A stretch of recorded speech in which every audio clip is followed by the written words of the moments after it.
Hello, in this video we're going to look at how sequences and series can be used in modeling. So basically, how can we use this whole chapter that we've been doing to model real life situations? And we're going to do that by going over a fairly typical question. So if you read through this, it says that a company which is making 200 mobile phones each week plans to increase its production. The number of mobile phones produced is to be increased by 20 each week from 200 in week 1 to 220 in week 2, 240 in week 3 and so on until it's producing 600 in week n. And for part A, we need to find out the value of n. So basically we're going to find how many weeks will it take to increase production from 200 to 600 if we're increasing by 20 a week. Now, you might be able to do this without any kind of formula, just using normal maths. But seeing as we're doing sequences and series, we'll use one of the formulas that we've learned about.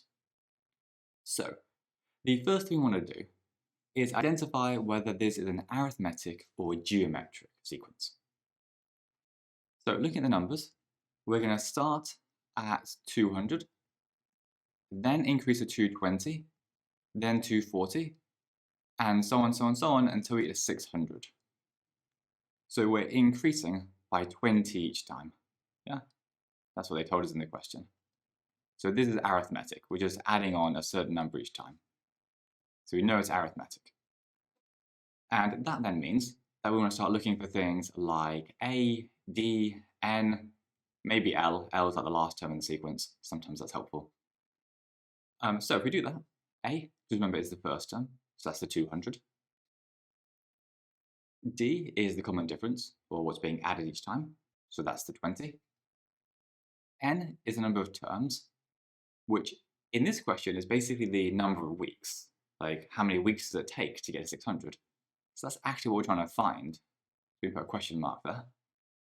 And then L is the last term, which here we know is 600. Or you could think of this as UN. Like the term that we're looking for, is 600. That's also the last term. Next, we want to think about what formula do we use. Yeah, what formula helps us in this case?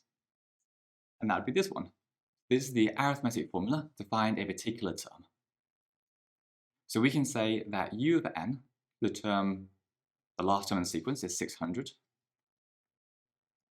And that's going to be equal to A, so 200, multiplied by n minus 1. Remember, we don't know what n is. So we keep that as n, times d, which is 20.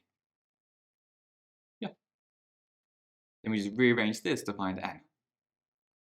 So what I'd do here, there's a couple of different ways to rearrange this. You could expand the right-hand side first, but I think it's actually easier to leave this bracket as it is for now.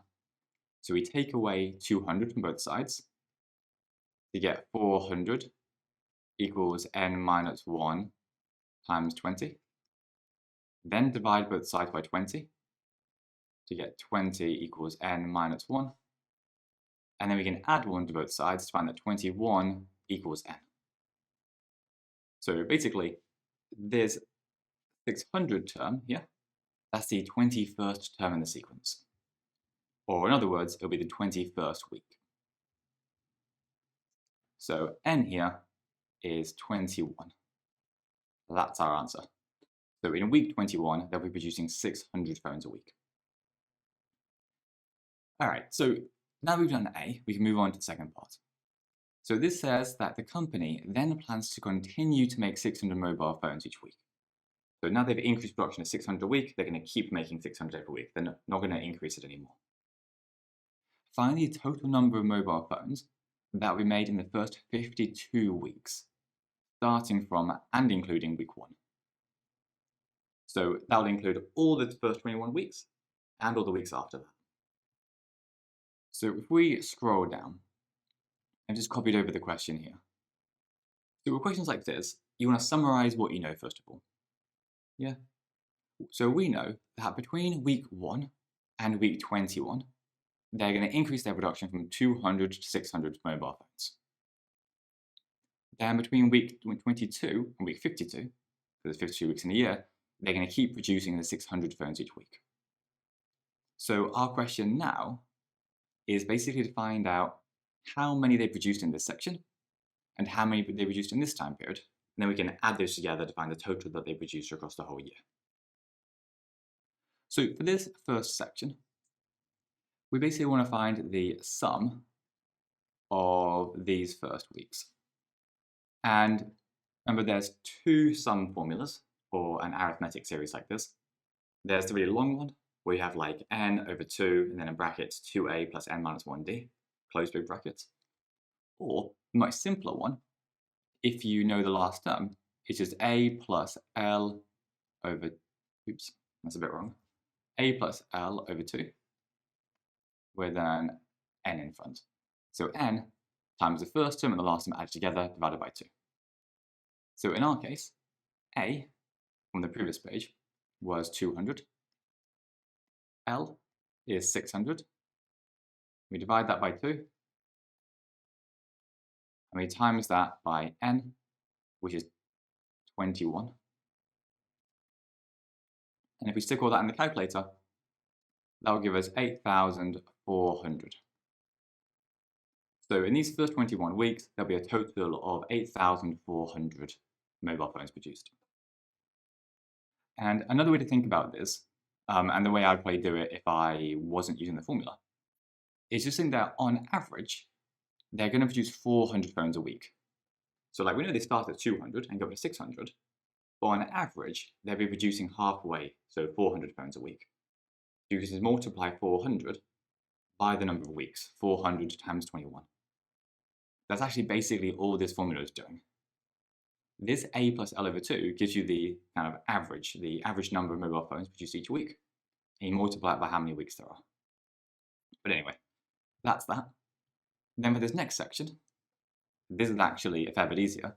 So there's 31 weeks in this period, 31 weeks, and we're going to multiply that by the 600 phones that they produce each week. Yeah. So 31 times 600, and that gives us 18,600. Sorry, my 8s are a bit rubbish, but yeah, that's supposed to be an 8. So then to find the total, all we have to do is add together these 8,400 phones that they produced in the first 21 weeks.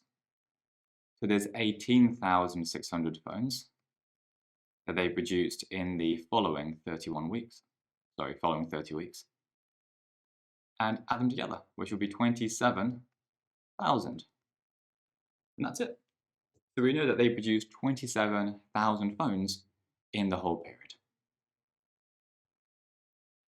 These modeling ones are kind of a bit hard sometimes because it can be hard to understand what they're saying.